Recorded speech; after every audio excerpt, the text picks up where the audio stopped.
Today I am in a 2007 Mustang GT.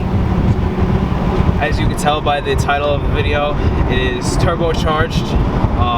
The car belongs to my buddy Justin, who actually just had the turbo kit put on about a week and a half ago, 2 weeks ago. Finally got finished up after about a month of being in the shop. You know, it's a Ford, it's always in the shop.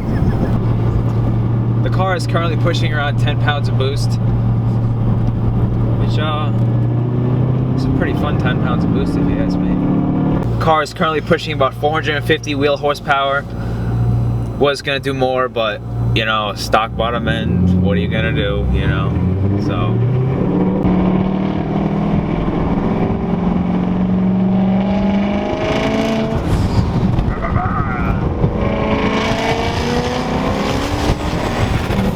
The car is currently running a straight piped exhaust, turbo back.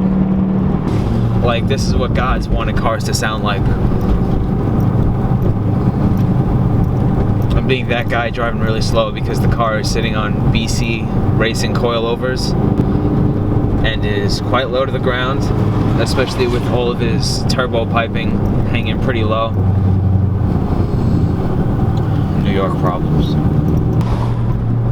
I definitely see why people think coilovers are stiff, because coming from a pretty much stock suspension 2010 Mustang GT, you absolutely feel a lot more of the bumps than you do with my car. But honestly, when you think about the performance that you're gaining from the coilovers, it's well worth it to have them in. I don't know why people say that the Hurst shifter is so notchy.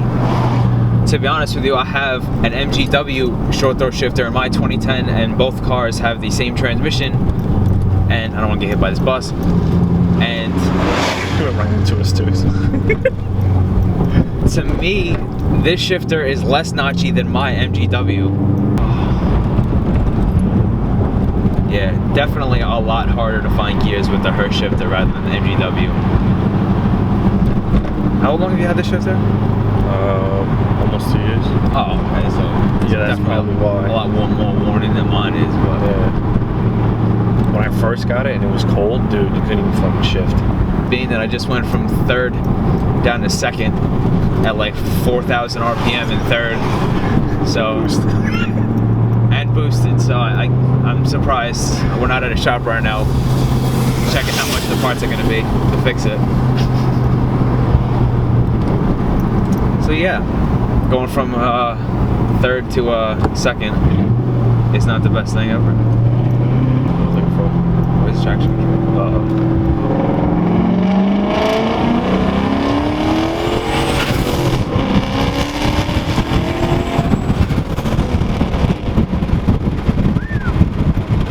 Something that's really weird between my car and this car is that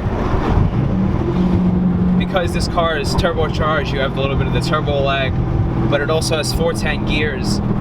So once it builds boost, it's kind of like you have to shift right away. But with my car, when I put my foot down from the factory, it has 331 gears.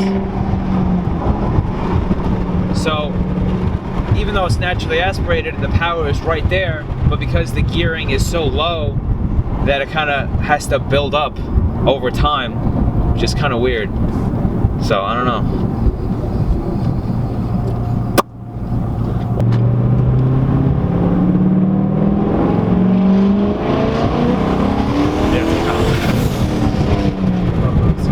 Sometimes I chill around here, so I'm not gonna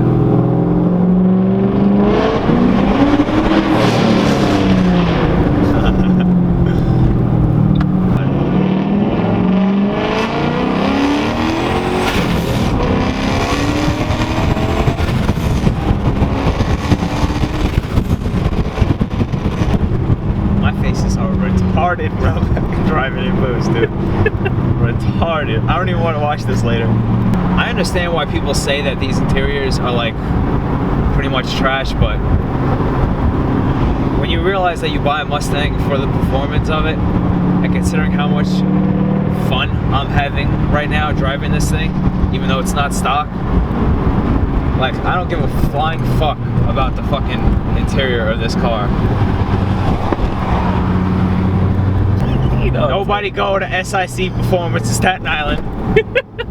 Took the guy a month to do a turbo kit, and it was mud under the dashboard. What kind of shit is that, Mike?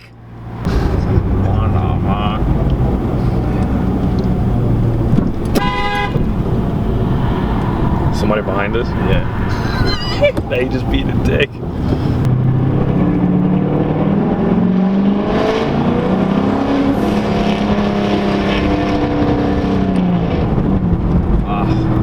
I can't get over that fucking sound.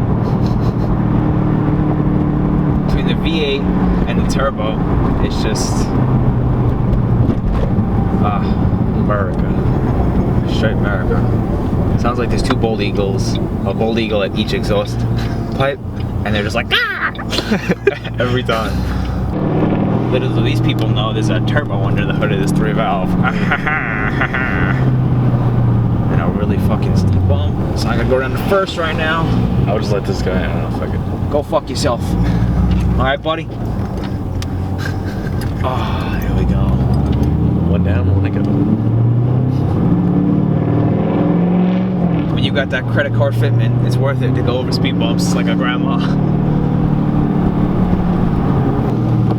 Alright guys, thank you for watching my first car review. I know it's pretty crappy because it was my first car review, but at least it was a pretty cool car and you got to hear some cool choo-choo noises.